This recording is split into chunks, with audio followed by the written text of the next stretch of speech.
All right, so we are coming to the end of day 4 for webinar scaling process. So let's understand what aesthetics and recurrence would mean, right?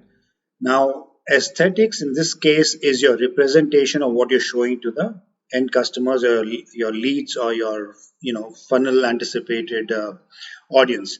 So these are typical rules. Most of you should know this, but it's important to understand and to put it to practice because when you're scaling, these things will be overlooked. So from that point of view, it should be whatever messages you're passing on, whatever screens you're showing should be simple and clear, less verbose and to the point, right? It should be your illustrations or your video should be talking more than what exists out there. Okay, that's how this should work. Then precise and vibrant. That means you can, if you're a PPT user like I am, you can use presentationgo.com as one of the elements. Pexel for your free photographer, if you want to get free photographs and make a collage out of things and start using them, that's a place. Canva or freepic.com for respective illustrations and other elements, and these are free of cost, right? So it really depends on the creativity you want to bring about by using these, so that people are comfortable seeing what they see. Then to the point, that means your messaging should be to the point in terms of the experiences that you put forth, the problems you solve, the statistics you're showing, and the effectivity of your product. Right? So those elements in the template should be coming out very clearly. Okay, because you are hitting at people whom you've not seen. Okay, so these things will play an important role in decision making on your behalf when you're not in front of them, right?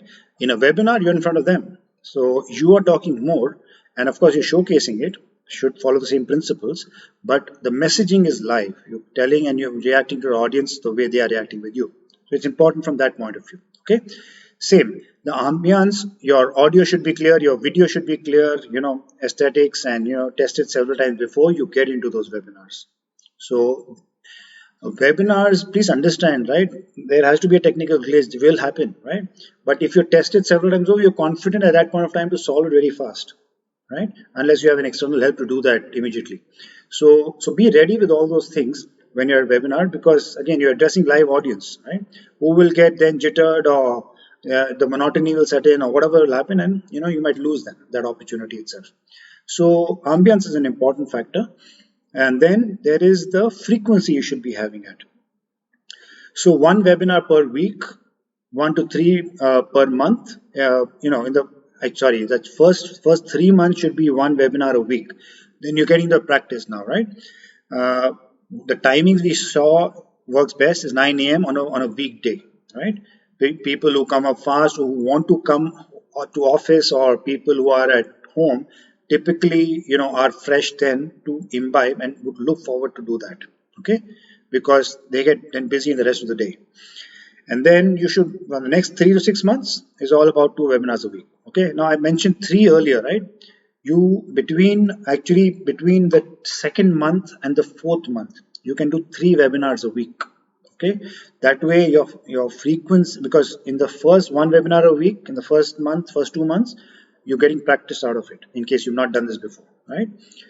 In the subsequent one, you do more of those because you're now practiced, but now you want to cater to a larger audience, right? Once you do that, you bring down the frequency and you improve the quality of your outcome. By doing that, you'll do 2 webinars a week and then focus on servicing to the people who joined you already. Got it? So that's the way a webinar would work. With these elements, I hope this gives you clarity of how webinar plays an important role, because this is the highest conversion activity that you will get because you have a live audience, right? And use the structure, follow the steps. I think you should be good. Okay. With that, we will go to the next challenge, and that challenge should be to create 5 self webinars. Okay, for people who've not done this before, they should do a mirror webinaring. That means you are talking to yourself, assuming there's an audience there, and you go wild with it. Do at least 5 of those, right? And see how the reactions are, or do it with your people, your friends, your family, your whoever there is, right? And let them ask you questions, etc., and you address it and see the problems that you face during the process. And once you overcome that, you will be very confident next time you face, whoever you face.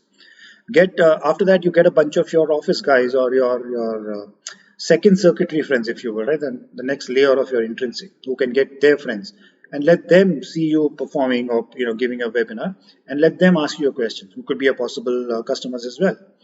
And then that will result and should result into two webinars with a live audience, right? And this is for people who have not done this before, not necessarily for the people in pro or the master category. For them, they should do two webinars with using these principles. That is for the pro and the masters, if they are not using it already. Okay, that is the challenge. Clear? Once you do that, we'll jump to the next one. So I will see you in the next one in the next lecture. Okay, which is the Facebook traffic rules.